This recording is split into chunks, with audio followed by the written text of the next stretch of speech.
Hello, I'm Tracy Wallach. Welcome. This will be the first in a series of presentations on role analysis methods. This presentation will provide a brief overview and then focus specifically on one of my favorite structures for conducting role analysis, which may be adapted for use in a variety of group settings.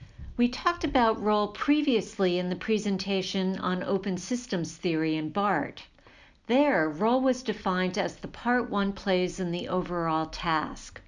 Roles can be formal or informal, and one's formal role is based on a person's functional skills and knowledge and is connected to their title and job description. Informal role is based more on one's valence or tendency to behave and relate to a group in particular ways. It is shaped by our personality and learned behavior. Role analysis methods tend to pay more attention to one's informal role within a group or an organization. Long defined role as the intersection between the person and the system. In group relations work, we differentiate between person and role. Role and person are different, though interdependent constructs. The person is defined through one's upbringing, genetic code, personality, and life experience. Roles are functional collective agreements, both conscious and unconscious, about how to utilize individuals in a collective enterprise. They may be formal or informal. An individual's personal style can lead them to adopt similar roles across a range of situations. At the same time, the context can greatly influence a person's role choice.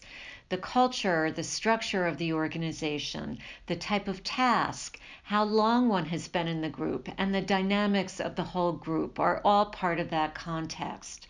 That is, the group, through various conscious and unconscious processes, may sometimes compel an individual to take up a role in a particular way. Role analysis methods are used to help an individual better understand their role, both formal and informal, within any particular system.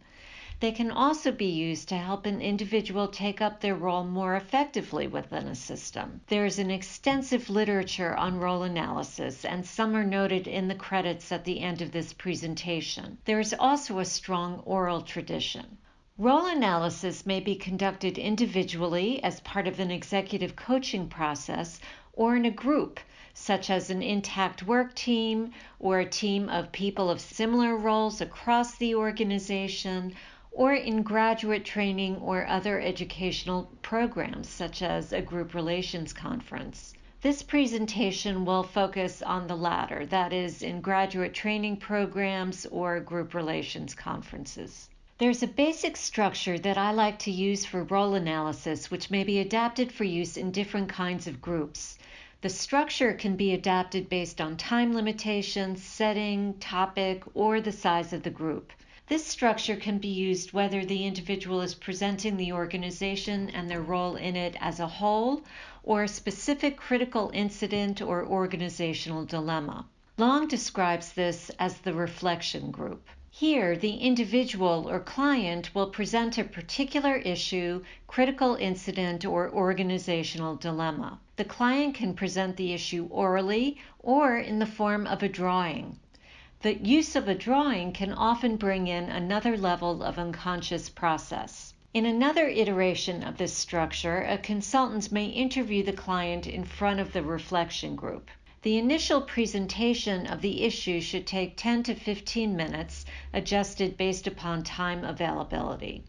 This should be followed by another 5 to 10 minutes for the group to ask questions of clarification.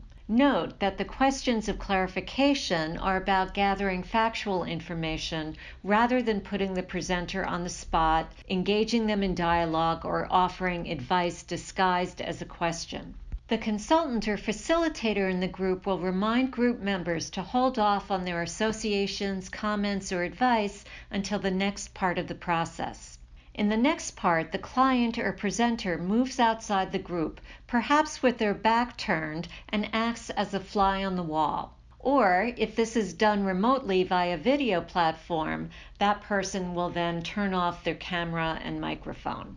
For the next 15 to 20 minutes, the group may share their own observations, associations, fantasies, reflections, thoughts, and feelings about the presentation and the organization being presented.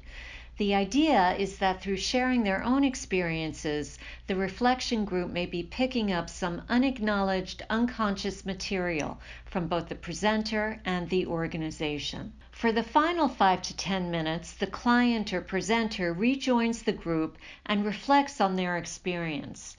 They may ask further questions of clarification for the group or comment on the particular observations or associations that arose within the group. Long offered the following guidelines for groups reflecting on a presentation. First, this should be an exploration of the person in role, not their personality. Second, rather than offer interpretations, group members should offer associations and connections from their experience as observers of the presentation. Third, the group should not offer performance feedback. Finally, working hypotheses about roles in the system or systems dynamics emerge as members make links between the material in the presentation and the here and now of the reflection group team.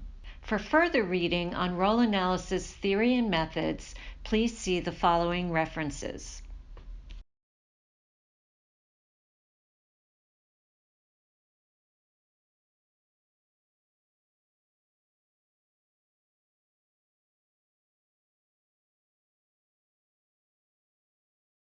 For more information, please go to www.tracywallach.com.